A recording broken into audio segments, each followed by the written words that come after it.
Hello বন্ধুরা, আজকে লাউ দিয়ে একটা নিরামিষ পদ তৈরি করব।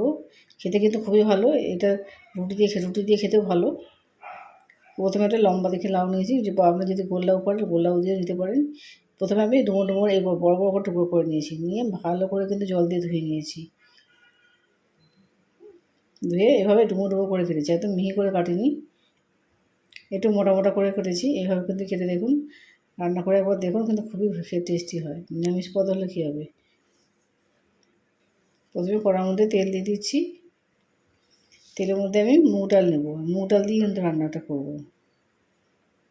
মুগ ডালটাকে অল্প ডাল নেব, যতটা পরিমাণ দেখবেন লাউ নেবেন সেই পরিমাণ আমরা ডালটা নেবেন।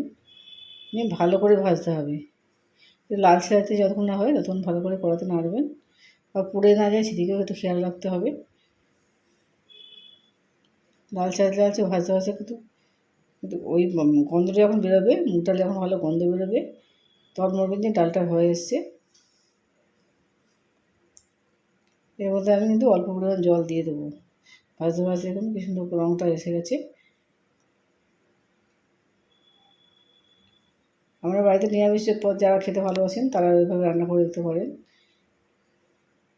অল্প পরিমাণে আমি জল দিয়ে দিচ্ছি, বেশি জল কিন্তু দেবো না। দিয়ে দেবো, এর মধ্যে একটু ফুটতে দিতে হবে। ডালটা একটু ফুটে আসলে তবে যে লাউগুলো আমি কুচিয়েছিলাম, লাউগুলো কিন্তু এর মধ্যে দিয়ে দেবো। এর মধ্যে কিন্তু সেদ্ধ হবে, ডালটা যেমন সেদ্ধ হবে তেমন লাউটা তেমন সিদ্ধ হবে, একসঙ্গে দুটো সিদ্ধ হবে।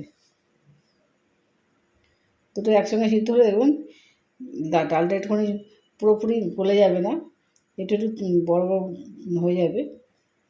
ওইভাবে ওইরকম খেতেই ভালো লাগবে। একদম গলে গেলে ডাল হয়ে যাবে মুগ ডাল, ওইরকম করে রান্না করবো না কিন্তু আমরা।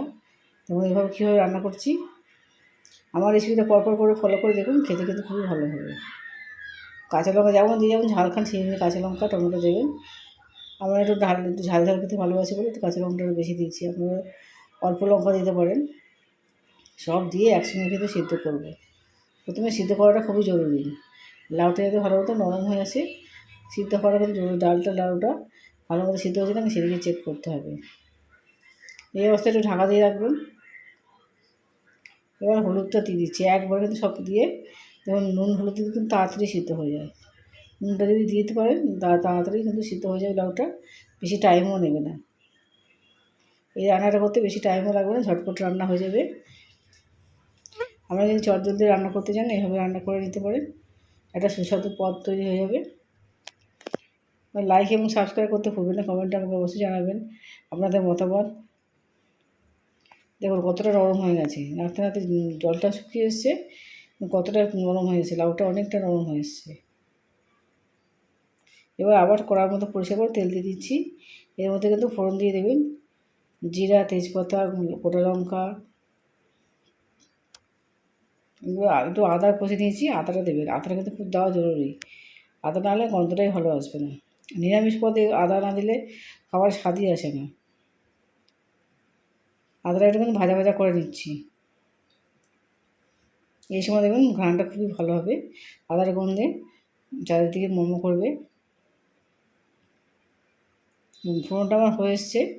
এবার যে সিদ্ধ করে রেখেছিলাম লাউটা ডালটা আমি এর মধ্যে দিয়ে দেবো। একদম পুরো শুকিয়ে শুকিয়ে আনিনি, জল জল রেখেছি যাতে ফোড়ন দেওয়ার পর কিছুক্ষণ আটখানি ফোটাতে পারি। একদম যখন সিদ্ধ করে নামাবেন পুরোপুরি শুকিয়ে রাখবেন না, যেটু সমান পরিমাণ জল রাখবেন। এবার ফোড়নটা দেওয়ার পর বেশ খানিকক্ষণ ধরে একটুখানি ভালো মতো মাখা মাখা করে নিয়ে আসতে পারি। এবার ভালো মতো নরম নেড়ে ছেড়ে দেবেন, নাড়তে নাড়তে দেখবেন আরও ভালো নরম হয়ে যাচ্ছে, কিন্তু পুরোপুরি গলে যাবে না।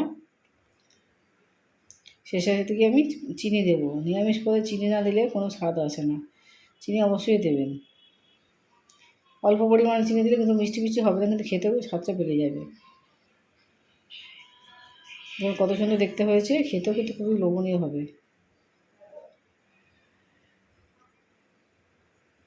এই অবস্থায় দেখুন একটু রেখে দিলে ঠান্ডা হয়ে গেলে একটু জমে যাবে। আমরা গরম গরম রুটি দিয়ে পরিবেশন করুন, খাইয়ে দেখুন, খুবই ভালো লাগবে।